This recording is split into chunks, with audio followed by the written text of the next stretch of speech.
meus futuros concursados, dando sequência aí aos vídeos que eu estou fazendo para o concurso da FAMES. Agora nós vamos ver algumas legislações sobre arquivologia.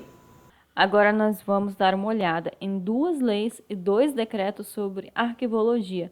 Ah, mas é muita coisa. Não, gente, não é muita coisa não. Olha o tamanico dessas leis aqui, ó. Olha o tamanico disso. Aí você olha um edital do concurso, você morre de medo. Aí você vem aqui, uma folha de lei. Por favor, né? Uma folha de lei, gente. Uma folha. Só uma folha. Deixa a preguiça de lado. Vamos dar uma olhada aqui nessa lei 5433 aqui, que eu nem sei como é que fala, que é sobre a microfilmagem de documentos oficiais. É autorizada em todo o território nacional a microfilmagem de documentos particulares e oficiais arquivados, estes de órgãos federais, estaduais e municipais. Olhem aqui, essa lei é um pouquinho antiga, né? Olha como é que está escrito estes. Os microfilmes, assim como certidões, translados e cópias fotográficas obtidas diretamente dos filmes, produzirão os mesmos efeitos legais dos documentos originais em juízo ou fora dele. Gente, produzirão os mesmos efeitos legais. Isso é questão de prova. Essa parte aqui também, ó, do parágrafo 2º. Os documentos microfilmados poderão, a critério da autoridade competente, ser eliminados por incineração, destruição mecânica ou por outro processo adequado que assegure a sua desintegração. Poderão ser eliminados. Lembrem-se disso. Para incinerar ou transferir o documento de local, precisa da lavratura de um termo. Parágrafo 6º. Os originais dos documentos ainda em trânsito, microfilmados, não poderão ser eliminados antes do seu arquivamento. Então, às vezes, a banca ela vai fazer uma confusão. Aquele que está em trânsito, aquele que não está, qual pode ser eliminado, tal. Os documentos de valor histórico, não deverão ser eliminados, podendo ser arquivados em local diverso da repartição detentora dos mesmos. Mais um detalhe para a banca fazer uma confusão. Essa é a parte mais importante dessa lei. Doeu? Doeu? Não, não doeu. Então você pega essa lei, que é uma página, e leia. Leia pelo menos uma vez. Agora a gente vai passar aqui para outra lei, que é a 8159 de 91, que dispõe sobre a Política Nacional de Arquivos Públicos e Privados. Essa que, inclusive, eu estudei, também não me lembro para qual concurso, eu acho que foi o da Câmara. Sinceramente, faz muito tempo, mas eu acho que foi o da Câmara, que inclusive foi homologado hoje. Sim, aquele concurso da Câmara, gente. Aquela coisa daquele concurso foi homologado hoje. Essa lei também eu tenho impressa e toda marcada com as questões que podem cair.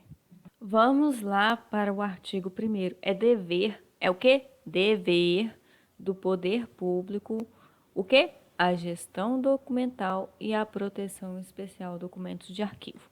Gravem isso. Artigo 2º. Consideram-se arquivos. Aqui nós temos uma definição de arquivos.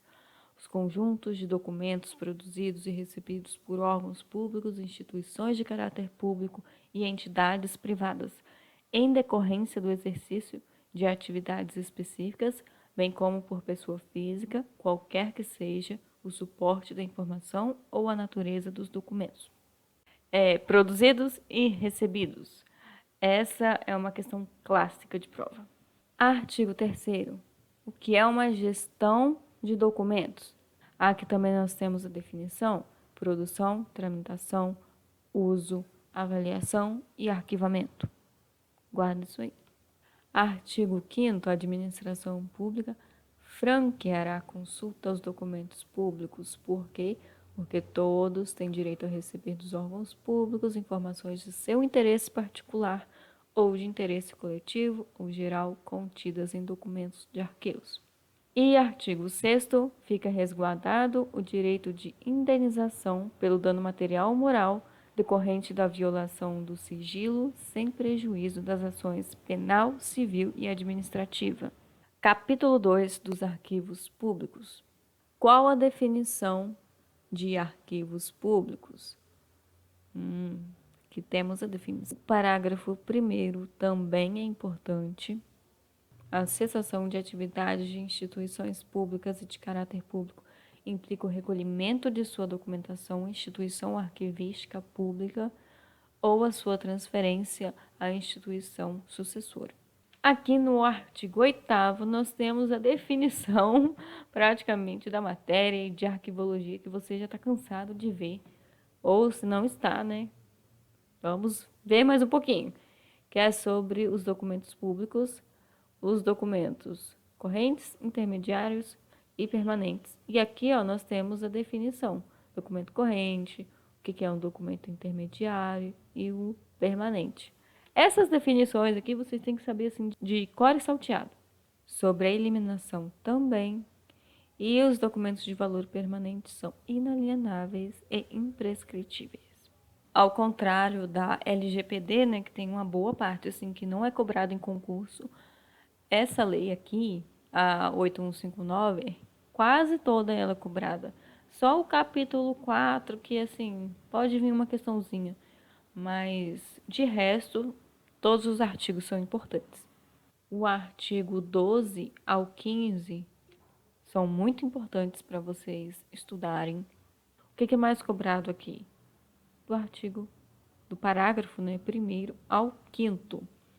Lembrem-se que os arquivos municipais são os do Poder Executivo e do Poder Legislativo. Porque não tem judiciário, né? Por que será? E sobre o último capítulo, nossa, pegar as leis assim direto para fazer um vídeo, sabe? Porque eu gosto de pegar o arquivo mesmo, porque no arquivo eu tiro toda essa parte aqui, ó, que está entachado.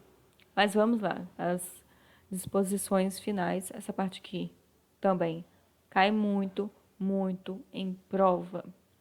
Sobre a responsabilidade penal, civil e administrativa, sobre o CONAR que define, o CONAR define e o SINAR implementa.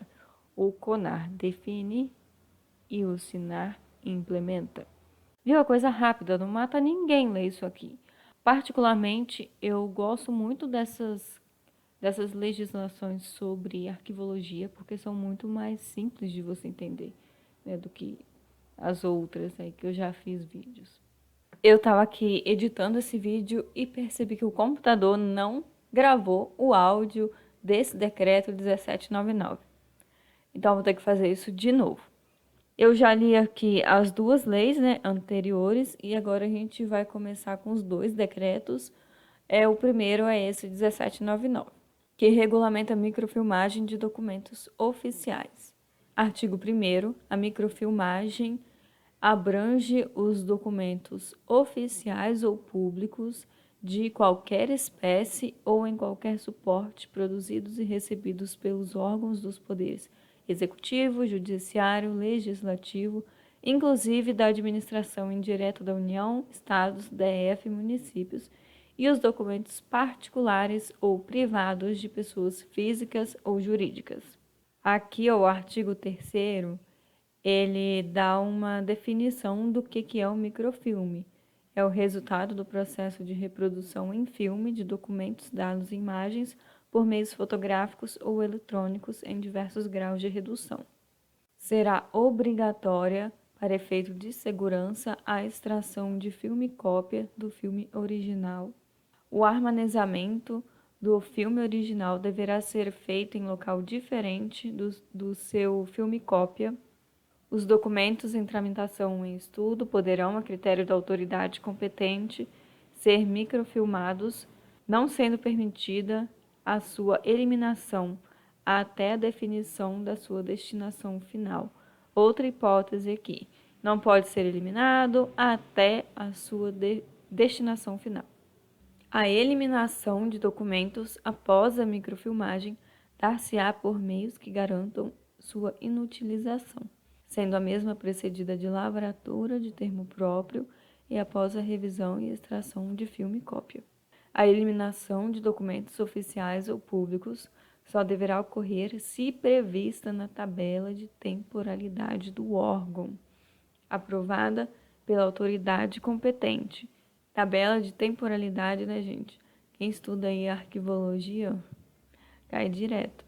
Os documentos oficiais ou públicos com valor de guarda permanente, não poderão ser eliminados após a microfilmagem.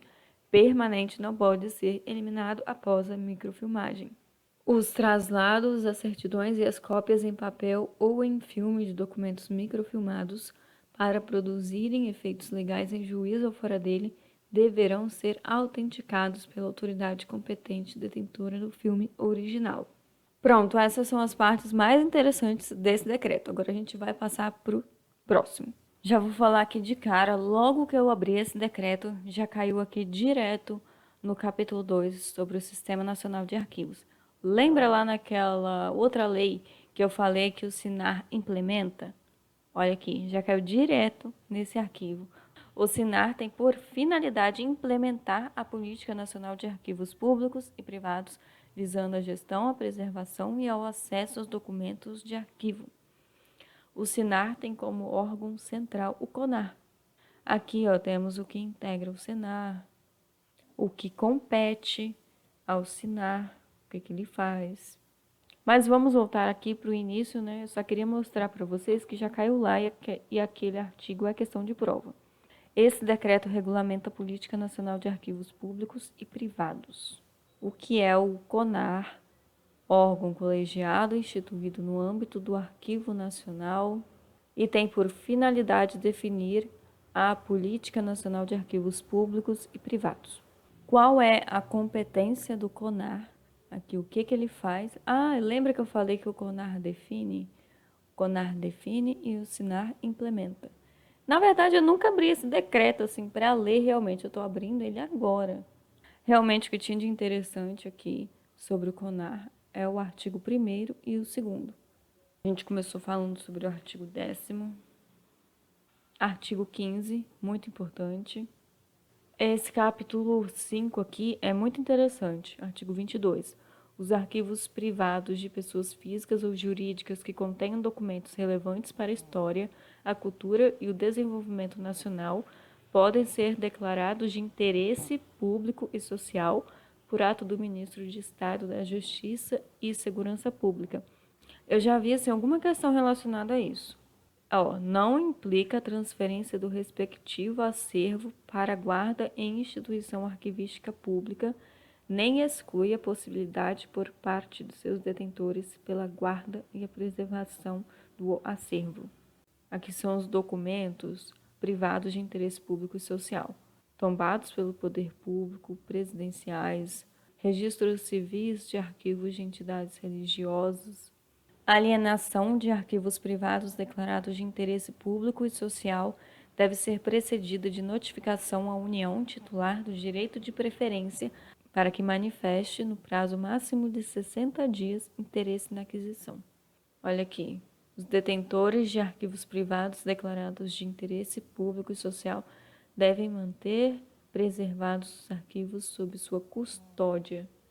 Poderão firmar acordos ou ajuste com o CONAR para desenvolver atividades relacionadas à organização, preservação e divulgação do acervo.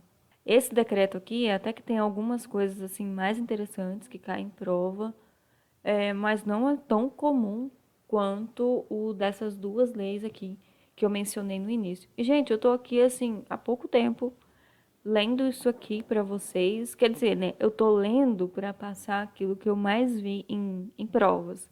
E não é para se assustar, sabe? Às vezes a gente vê, assim, tanta lei, tanto decreto, né, que a gente acaba se assustando.